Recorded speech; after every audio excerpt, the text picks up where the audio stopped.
Welcome back, everyone. This is it, the final explainer in our series, all based on the Australian Dizziness Clinics systematic clinical framework. So in this last session, we're going to tie everything together. We'll take all that diagnostic knowledge we've built up and forge it into a really powerful integrated management model. And, maybe even more importantly, we're going to confront those critical pitfalls, the ones that can lead to some really serious misdiagnoses and patient harm.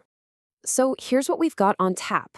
We'll go from diagnosis to management, talk about a 4-pillar framework, break down the biggest diagnostic mistakes, look at the specialist's role, and wrap it all up with some key takeaways you can use right away.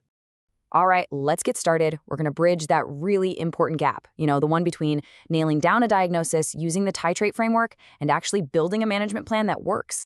So you've gotten pretty good with the TiTrATE framework, right?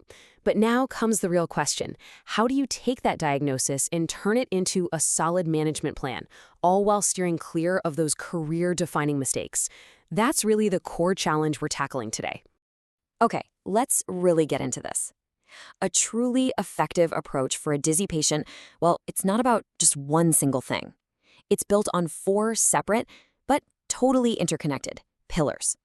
And here they are. First, inaccurate diagnosis, then condition-specific treatment. Third is vestibular rehab, and fourth, psychological support. But here's the absolute kicker, and this is so important. These are not sequential steps you do one after the other.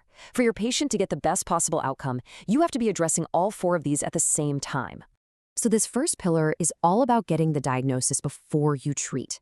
And the crucial point here is we've got to resist that temptation to just prescribe vestibular sedatives like prochlorperazine or benzos for chronic dizziness.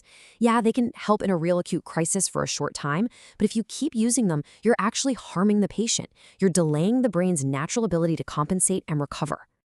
And this table, it's a perfect illustration of that second pillar. It really shows how we move way beyond any kind of generic one-size-fits-all approach. Look at it. For BPV, you've got the Epley maneuver.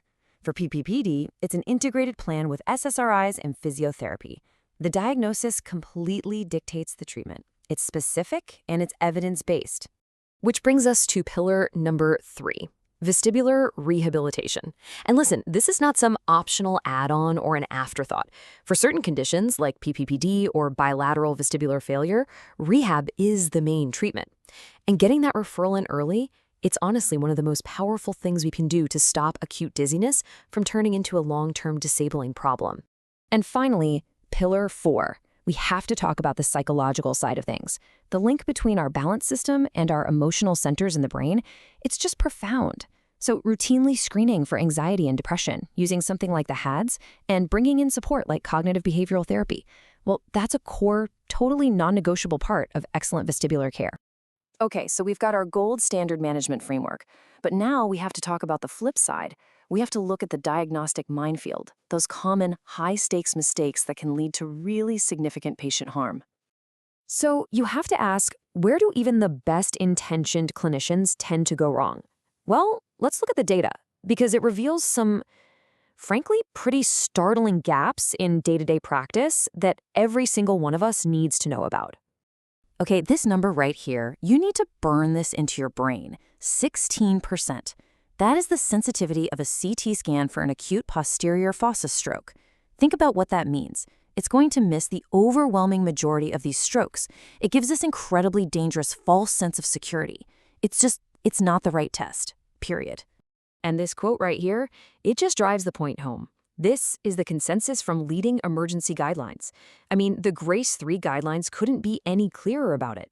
For acute, continuous dizziness, you need an MRI with diffusion-weighted imaging. That's the standard. That's how you safely rule out a stroke. Now, what about the HINTS exam? We know it can actually be more sensitive than an early MRI for spotting a stroke. But, and this is a really, really big but that a 2024 paper pointed out, that's only true when it's done by an expert. Just look at this chart. The accuracy absolutely plummets when it's done by someone who doesn't have that specific, dedicated training. And this is probably the highest stakes situation you can face. 11%. That's how many posterior circulation strokes show up with dizziness as the only symptom. Nothing else. No other neurological signs. And it's in those exact cases where an expert hints plus exam goes from being a clever test to being literally a lifesaver. Here's another huge pitfall. Vestibular migraine looking a lot like BPPV. I mean, a patient with vestibular migraine can absolutely have positional nystagmus. So the way you tell them apart, it isn't just that they get dizzy when they move their head. It's all about a super careful, rigorous analysis of the nystagmus itself. The tiny details matter. And this is one we absolutely have to avoid. This really common, really damaging dismissal of PPPD. It is a real neuroautological condition. It's a disorder of how the brain processes sensory information. It is not just anxiety. And it demands a real integrated treatment plan, not just a label after a workup that wasn't thorough enough. So you've got this complex landscape, right? On one side, you have all these best practices. On the other, all these dangerous pitfalls. So the question is, how do you navigate all that safely and effectively? Well, that's exactly where the vestibular physician comes in. That's their unique, critical role. It's about having those expert skills to do a hints plus exam properly, to know to order the right imaging, to make those really subtle diagnoses, and then to deliver that whole 4-pillar management plan. It's about closing all those dangerous gaps we've been talking about. Okay, as we wrap up not just this explainer, but the entire series, let's boil it all down. Let's really crystallize the 3 most important practice-changing points from everything we've covered today. So here they are, your key takeaways. Number 1, always think in 4 pillars. Diagnosis, specific treatment, rehab, and psychological support. Do them all at once. Number 2, order the right scan. For an acute vestibular syndrome, that means MRI, not CT. And number 3, recognize the massive value of specialist expertise. It's what lets you navigate all those high-stakes pitfalls we've discussed. And that's a wrap. Thank you so much for joining us for this entire series on the approach to the dizzy patient. We really, really hope it's given you some valuable, actionable insights that you can take straight into your practice. If you want to explore more or get your hands on some great clinician resources, please head over to our website. And hey, make sure you subscribe so you don't miss what's coming next.